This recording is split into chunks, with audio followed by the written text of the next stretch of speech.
மெரினா, கேடி பில்லா, கில்லாடி ரங்கா மாதிரியான சராசரியான படங்கள்ல நடிச்ச சிவகார்த்திகேயனுக்கு ஒரு பெரிய திருப்பு முனையா அமைஞ்ச படம் தான் எதிர்நீச்சல்.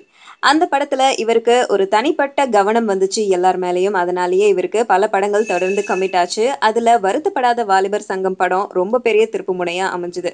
அந்த படத்துல இவர் கூட ஸ்ரீதிவ்யா நடிச்சிருந்தாங்க. ஸ்ரீதிவ்யா விதார்த் கூட காட்டுமல்லி அப்படிங்கிற படத்துல நடிக்கிறதுக்காக தான் தமிழுக்கு வந்தாங்க.